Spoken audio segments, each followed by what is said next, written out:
ეს არის გიდელის კომიქსი სახელად მძევალი. ის აღწერს ნამდვილ ამბავს კრისტოფერ ანდრეს გატაცებაზე 1997 წელს. თუ როგორ მუშაობდა ორგანიზაცია ექიმების საღვრების გარეშეში და 1997 წელს ის ინგუშეთში იყო, საიდანაც მოიტაცეს. აბა თუ როგორ იყო გამოკეტილი ერთ ოთახში სადღაც, სადაც არავისთან ლაპარაკი არ შეეძლო 3 თვით. ის ყვება თუ რამდენად რთული იყო, რომ არ იცოდა სახლში როგორ ან როდის დაბრუნდებოდა.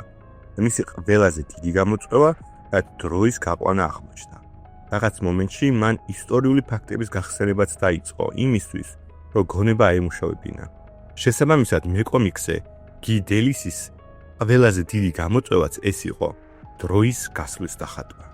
უმეტესად ეს მოიცავდა ერთ გვერდზე რამდენიმე პანელის დახატვას, რომელშიც არაფერი არ იცვლებოდა იმის ამსახვევად, რომ დრო გადის, მაგრამ არაფერი არ შეიცვალა.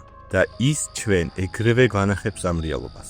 პირველად ეს გვხვდება 31 გვერდზე, სადაც არის 3 პანელი, სადაც ერთადერთი რამ რაც იცვლება, არის შუქი, რომელიც ოთახში შემოდის.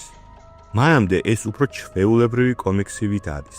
თუ გამოვაკლებთ უნიკალური ფერების პალიტრას და მაგასაც ვიტყვი ცოტა ხანში რატომ. მაგრამ კომიქსი ჩვეულებრივად იწყება.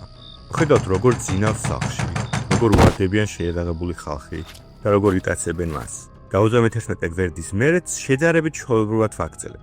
სანამ არ მივდივართ 35 და 36 გვერდებზე, სადაც ვხედავთ თუ რაზეა ეს კომიქსის სინამდვილეში. ამ გვერდებზე კომიქსის ვიზუალური მხარე ამოხრუჭებს და შენ გსვავს იმავე რეალობაში, რაშიც კრისტოფერ ანდრე იყო ამ მუდმივ ლოდინში და დაუსრულებელ ერთფეროვნებაში.